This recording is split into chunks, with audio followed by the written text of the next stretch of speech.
Antenalivre.pt, para qualquer parte do planeta.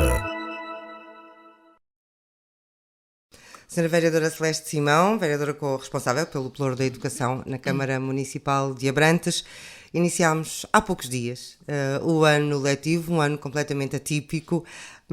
Como é que foi este arranque do ano letivo em Abrantes? Que alterações é que foram necessárias fazer para estes tempos? Bom dia, Patrícia. Isto não é muito fácil falar sobre o arranque do ano letivo, porque este arranque este ano foi caracterizado por duas situações. Uma pela pandemia que vivemos, em que foi preciso preparar toda uma série de coisas dentro dos agrupamentos, dentro das escolas, e depois a questão da transferência de competências, que é um procedimento que não foi feito em setembro, como todos devem calcular. É uma questão de não houve um contrato assinado com o Ministério, portanto foi dito já há um tempo atrás, há cerca de um ano e tal atrás, de que entraríamos na transferência de competências em setembro, mas para que tudo acontecesse com normalidade em setembro foi preciso iniciar muitos procedimentos durante o último ano e meio atrás, ou seja, procedimentos relativos à limpeza, contratos de limpeza, contratos de água, intrusão, alarmes, transportes escolares que foram alargados também para o segundo e terceiro ciclo e secundário. Portanto, foi preciso refeições escolares, portanto, foi preciso preparar todo um trabalho para que em setembro estivesse tudo preparado para o ano letivo iniciar. Portanto, foram duas situações. E arrancou com tudo pronto. E arrancou com tudo pronto. Há um senão que todos nós falamos, que é a preocupação com o pessoal não docente, apesar dos trabalhadores já fazerem parte todos do quadro da autarquia, após a publicação no Diário da República. Já este mês de setembro todos receberam já o seu vencimento a partir da autarquia. No entanto, é uma preocupação que nós continuamos a ter, que é a questão da tão dita por muitos da falta de assistentes operacionais. Isto é um problema que não podemos escamotear, que é um problema que existe, estamos a resolver de forma paulatina também. É um problema de todas as escolas do Concelho de Abrantes ou é específico de uma ou outra? Não é de todas. Eu foquei-me exatamente neste aspecto e estava a dizer que o arranque do ano letivo, voltando um bocadinho atrás, podemos dizer que foi um arranque à semelhança dos anos letivos anteriores, um arranque normal, porque as escolas tiveram a oportunidade de poder começar a funcionar sem problemas de maior, portanto tudo aconteceu e tudo estava previsto. No entanto, é um problema que existe, eu posso dizer, a nível dos agrupamentos, porque a questão do pessoal não docente agora não pode ser vista por escola. É evidente que as necessidades vão-nos chegando por escola, porque há uma pessoa que se reforma, porque há uma que entra de baixa médica. Agora, os números, tratamos deles por agrupamento. Pronto, e por agrupamento temos aqui carência de algumas pessoas, nós tentámos resolver neste início de ano letivo com a colocação de algumas pessoas, mas ao longo do ano, este ano com mais enfoque pelas questões da pandemia e pelas necessidades crescentes que as escolas têm da desinfecção. Portanto, as pessoas são chamadas a dar mais de si e do seu tempo para outras tarefas que não era normal. Então comecemos exatamente por aí. Nessa parte da desinfecção e dos planos da DGS, com as normas da DGS, para implementar nas escolas, as escolas orientaram, isso foi orientado também com a Câmara Municipal, como é que funcionou essa parte? Bom, nós antes da transferência de competências já tínhamos as competências ao nível do pré-escolar e do primeiro ciclo. Portanto, tudo aquilo que é material de proteção individual da parte operacional tem a ver com a autarquia. E as juntas de freguesia, no protocolo que têm connosco, fizeram esse apetrechamento das escolas. Naquilo que tem a ver com a parte pedagógica e com as pessoas que ainda faziam parte do Ministério da Educação, foi o Ministério da Educação que teve que colocar esse material dentro das escolas. Ou seja, tudo o que tem a ver com material, portanto, ficou devidamente resolvido.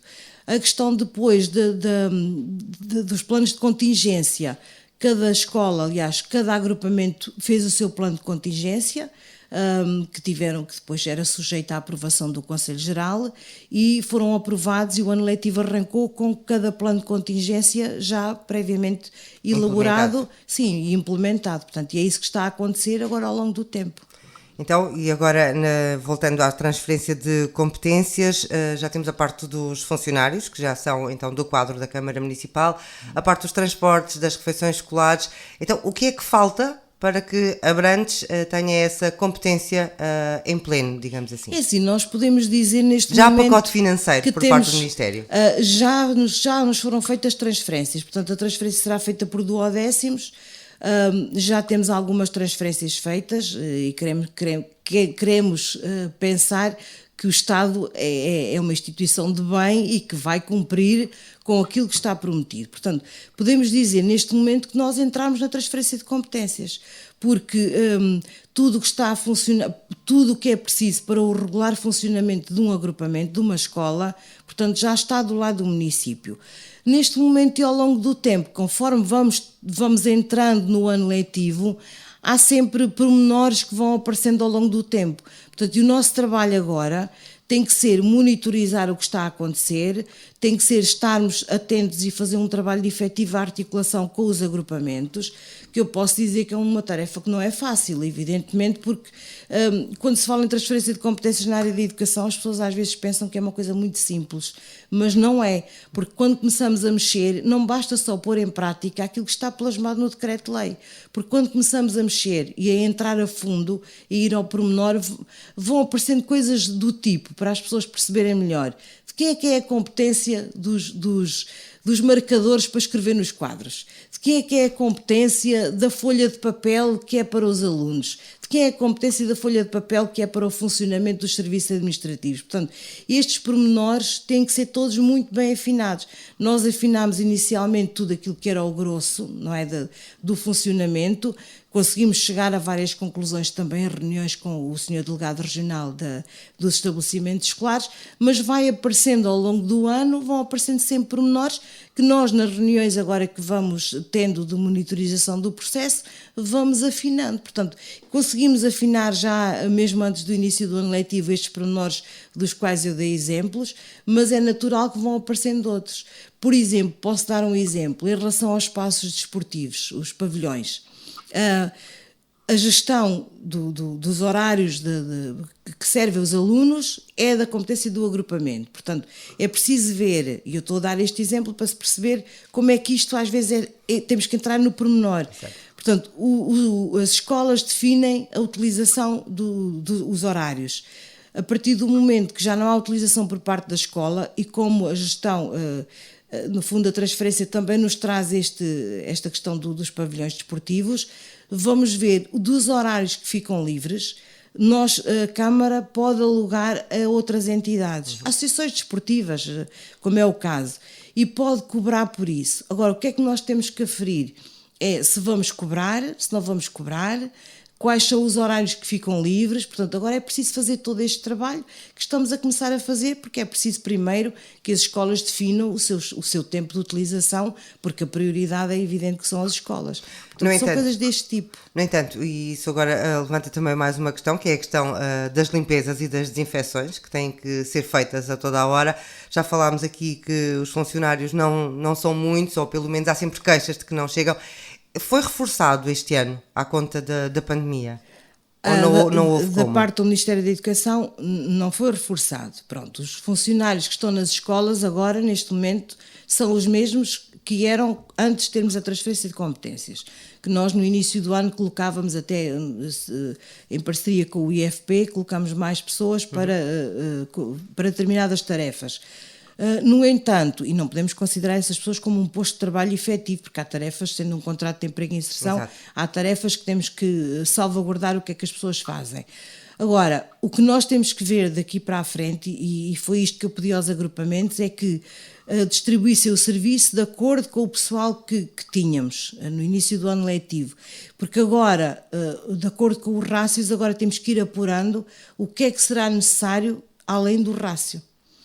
Porque também sei que o Governo está a rever a portaria dos rácios, que é importante que este trabalho seja feito e com alguma celeridade, e depois o que vamos colocar além do rácio, queremos crer que depois em sede de comissão de acompanhamento da descentralização, que o Estado faça essas transferências para a autarquia, porque a autarquia não pode simplesmente ficar com uma transferência de competências e depois o orçamento extravasar para além disso. Portanto, mas isso em sede de acompanhamento, o que ficou acordado com o Estado, neste caso com a DGEST, foi que tudo o que saísse fora daquilo que vai sendo transferido, que depois vamos avaliando ao longo do tempo. Portanto, não conseguimos falar neste momento de valores, porque isso agora nós temos que ir avaliando ao longo do tempo.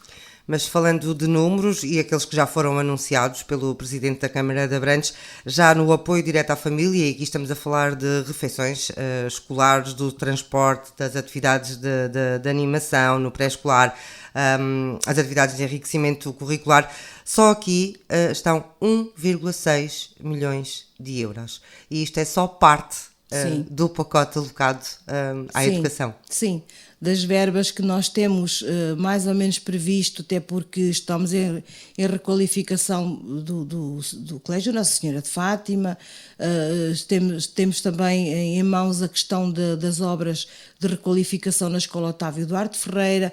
Portanto, tudo o que tem a ver com a educação, calculamos isto na ordem dos 4 a 5 milhões de euros. Portanto, e não podemos fechar nunca esta porta, porque pensamos, a Câmara Municipal tem dado uma ênfase àquilo que é a área da educação e pensamos que o futuro também tem que estar alicerçado, no fundo, com boas bases naquilo que diz respeito à educação. Portanto, e há novos projetos e há novas atividades que os agrupamentos também vão propondo e que nós vamos assumindo, quando isso tem a ver também com os projetos educativos dos agrupamentos e também, naturalmente, com o projeto educativo municipal. Portanto, e certamente para aí não faltará as verbas necessárias. Por isso, o que nós dizemos neste momento é de que esperamos que, e certamente que as verbas que sejam transferidas da parte do Ministério, que venham, no fundo, cobrir tudo aquilo que tem a ver com a transferência de competências, e aquilo que extravasar será naturalmente negociado, e esperamos que, estando todos aqui com um intuito de dar um novo ênfase àquilo que é a educação no nosso concelho, que chegaremos a bom porto. Esperemos. Já aqui tocou na parte das obras, portanto, para além do colégio, que está em andamento, temos então as obras de requalificação da Otávio Duarte Ferreira em Tramagal, e é esta. Sim, também. Não caiu o projeto, muito pelo contrário. Não caiu o projeto, embora a parte do ensino superior não esteja no meu pelouro, está com a minha colega vereadora Paula Grijó. De qualquer das maneiras, nós queremos entender a educação no concelho como um processo transversal ao longo da vida. Por isso é que temos muita preocupação com o trabalho que é feito no pré-escolar, porque a base tem que ser exatamente essa. E estamos muito satisfeitos este ano porque abrimos mais 3 turmas de pré-escolar e isso é um bom sinal, mas depois que o projeto tenha continuidade. Aliás, o projeto educativo municipal dá essa continuidade, portanto, e todas as pessoas que têm trabalhado no âmbito do projeto educativo municipal é desde o ensino pré-escolar até o ensino superior.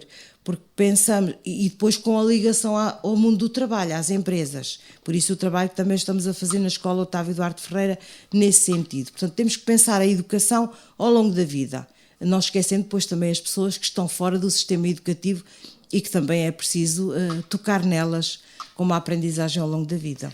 Dessa parte dos cursos profissionais que são lecionados na Escola de Tramagal, há mais empresas a querer entrar na parte da formação?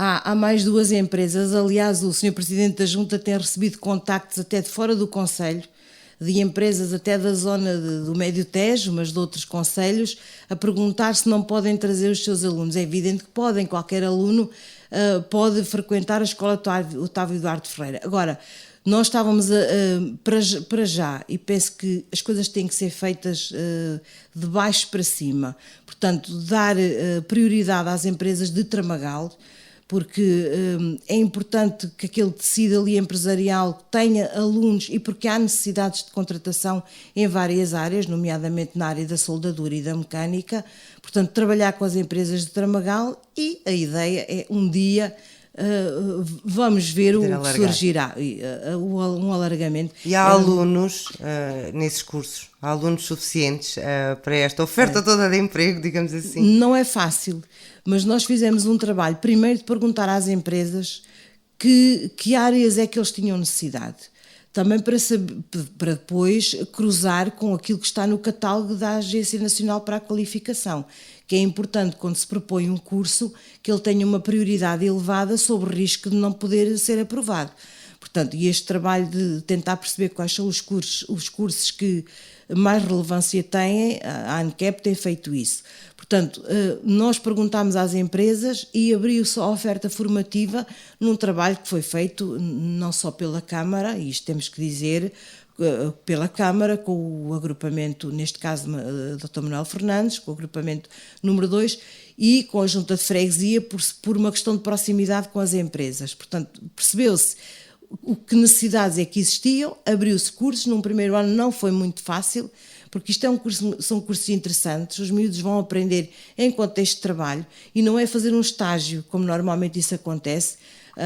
A ideia é que os alunos, as aulas práticas já as tenham mesmo em contexto de trabalho. E as aulas teóricas, na escola, evidentemente. Temos que duas empresas neste momento. Temos duas e já temos mais duas que estão interessadas. Fizemos também uma parceria com o IFP, isso é um protocolo que o agrupamento está a fazer com o IFP, porque há muita dificuldade em arranjar docentes, porque na carreira docente não é fácil, porque um professor, para ir dar um determinado número de horas, não é fácil arranjar, porque estão colocados nas empresas e não têm disponibilidade também para isso, e também por questões de vencimento. E neste caso vai ser possível fazer um protocolo com o IFP, que tem, neste caso, um engenheiro mecânico que trabalhará juntamente do agrupamento para dar aulas a estes alunos e depois tem o acompanhamento também por parte das empresas. Tocou há pouco na parte do pré-escolar. Este ano abriram mais 3 turmas. Senhora Vereadora, isto poderá ser um sinal de que num futuro próximo, pelo menos, não teremos que encerrar mais escolas em Abrantes? Eu penso que para já não.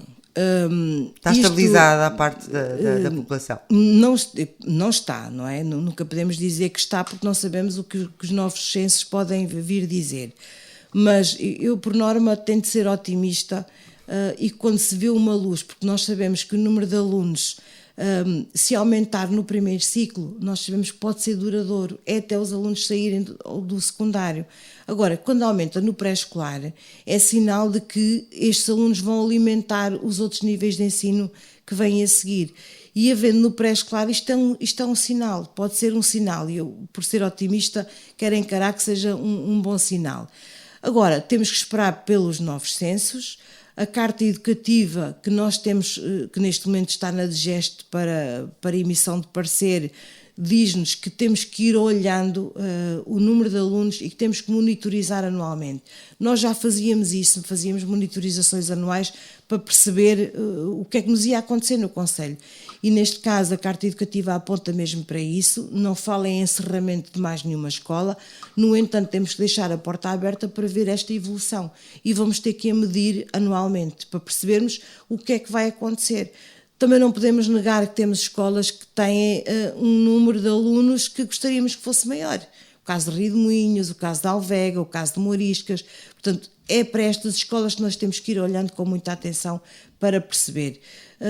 Num futuro próximo, se mais alguma destas escolas encerrará, não fazemos futurologia, portanto trabalhamos com base em números e em dados, não podemos adiantar em relação a isso. Mas penso que para estes anos próximos temos a situação mais ou menos estável. O futuro, temos que analisar os números. Carta Educativa. O que é que se passa, o que é que há de novo com a Carta Educativa de Abrantes, que dá sempre tanto que falar? Eu não fujo de falar da Carta Educativa, porque se fugisse também não tinha abordado a questão Carta Educativa. A Carta Educativa, quando estivemos para aprovar, ela foi ao Conselho Municipal de Educação, tinha alguns não eram erros técnicos, tinham alguns números que não nos convenciam, e por aconselhamento também do representante da DGEST no Conselho Municipal de Educação, achámos por bem retirar a Carta Educativa e voltar a olhar para ela novamente, tendo em conta que demorou algum tempo a sua elaboração. E isto foi dito também porque estávamos num período na iminência da transferência de competências e que era bom olharmos outra vez para ela e aguardarmos algum tempo. Quando houve essa possibilidade de voltar a mexer, portanto, ela foi revista, os números foram todos atualizados porque já diziam respeito já há alguns anos atrás e era preciso olhar para isso, e o que nós fizemos foi atualizá-la. Levou a alguma discussão, é evidente, no Conselho Municipal de Educação, foram levantadas algumas questões que nós, entretanto, incluímos mais algumas notas.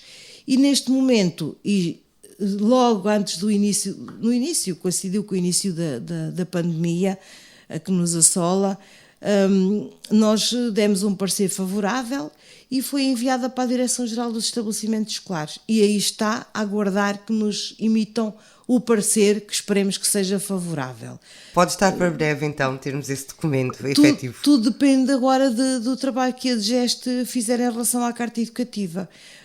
Logo que tenhamos esse parecer, será remetido à reunião de Câmara e logo de seguida à Assembleia Municipal. Agora, apesar de eu pedir que sejamos todos muito céleres no trabalho que cada um efetua, o que me pedem também é alguma espera, alguma tranquilidade, porque a DGEST também tem sido confrontada com esta questão de praticamente 6 meses dos alunos em casa. É evidente que é uma estrutura regional que também temos que compreender, apesar de não me esquecer que a lei determina que ao fim de algum tempo há um prazo, mas aqui temos que ter algum bom senso também e perceber que todos andamos muito empenhados em tarefas e a educação no Concelho não deixou de funcionar, as escolas não deixaram de funcionar por causa de termos a Carta Educativa à espera de um parecer por parte do Ministério da Educação.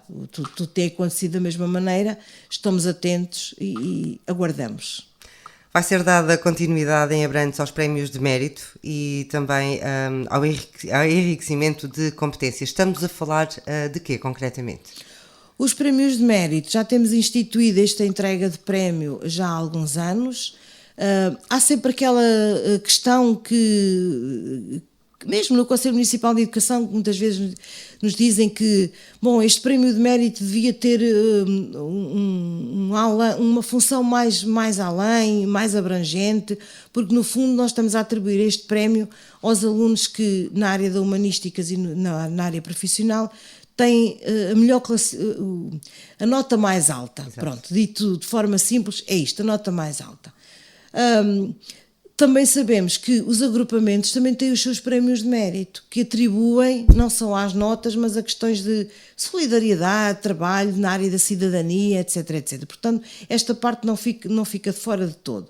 Agora, é importante nós também premiarmos os melhores alunos.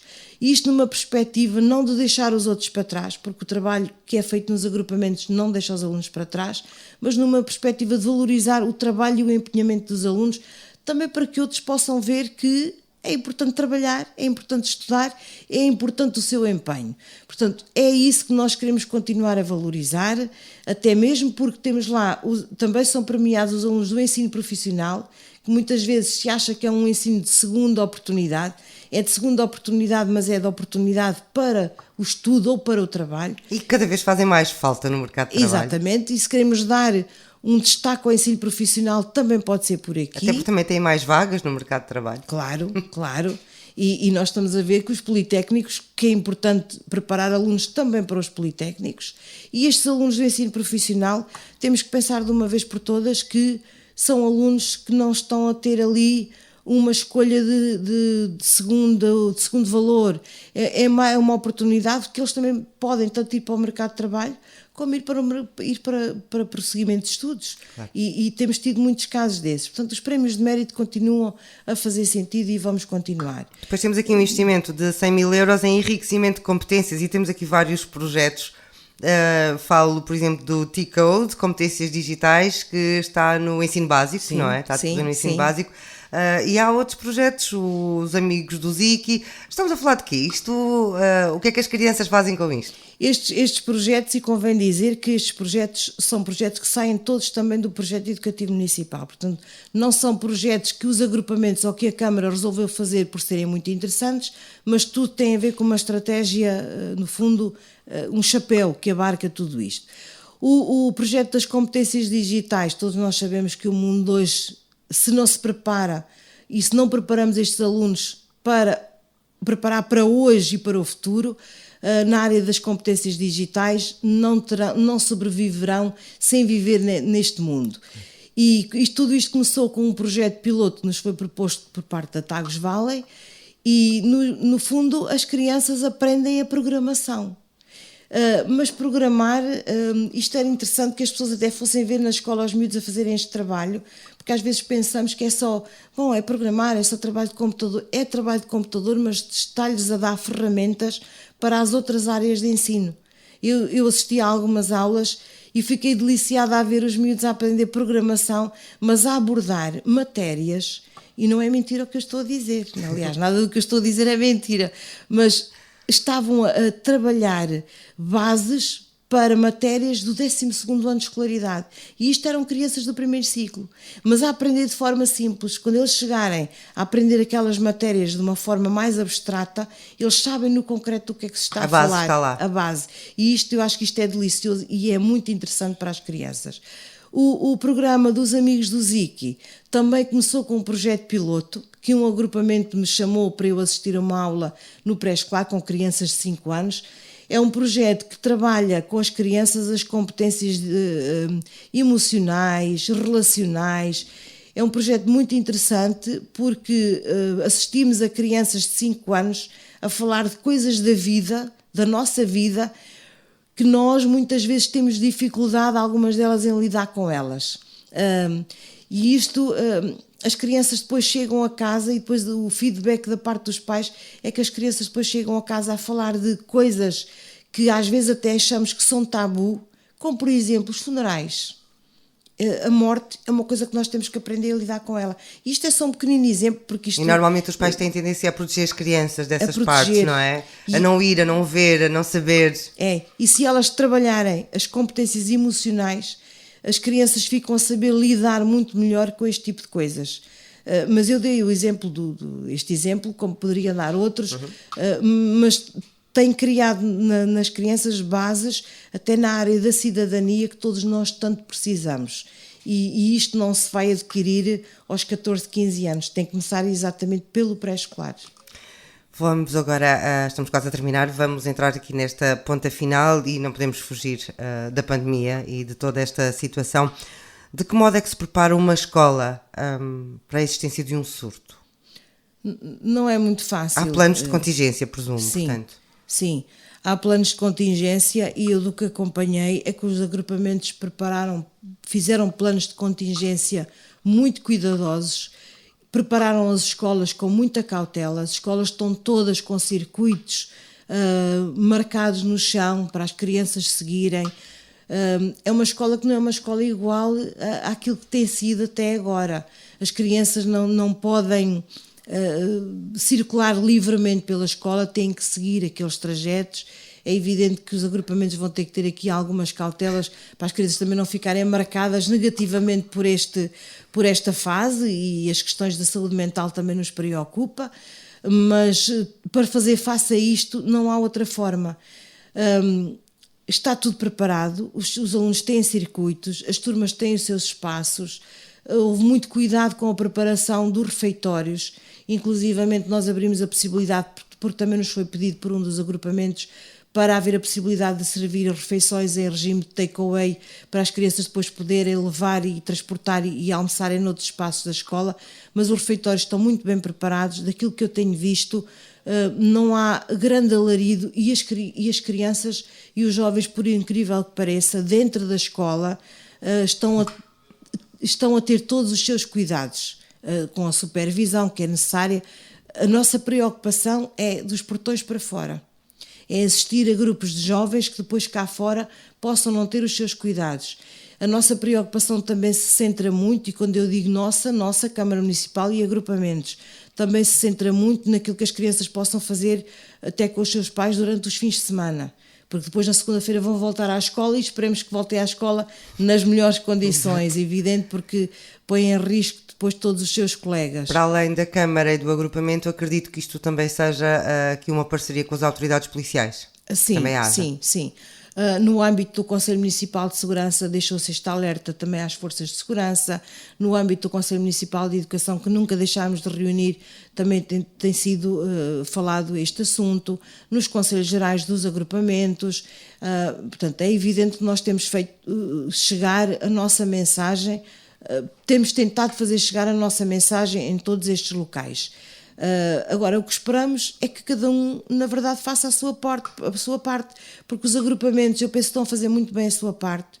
Nós, Câmara, temos estado a acompanhar as comissões de proteção civil, eu partilhei os planos de contingência também com o coordenador da proteção civil, para que todos falemos a mesma linguagem e que todos sigamos as instruções que a Direção-Geral de Saúde coloca cá fora. Portanto, agora esperemos é que, se cada um fizer a sua parte, tudo poderá correr pelo melhor. Tenho uma última pergunta, não para a vereadora, mas para a Celeste Simão. Já me disse que era uma otimista, mas acredita mesmo que este ano letivo poderá decorrer até ao fim com aulas presenciais? Eu acredito que poderá correr até ao fim sem toda a gente ir para aulas presenciais. Os números de infectados, é evidente que nós estamos a assistir que estão a aumentar. Pode haver, acredito que possa haver grupos a terem que ir para casa. Se tivermos, estou confiante que não sejam muitos, mas pode haver grupos em que isso possa vir a acontecer exatamente por causa das faltas de cuidado dos portões para fora e das faltas de cuidado ao fim de semana. Não acredito que dentro da escola possam haver problemas. Agora, se isto acontecer, é evidente que há de haver grupos de alunos que tenham que ir para casa. Não quero pensar que serão muitos. Quero pensar que pode haver algumas situações.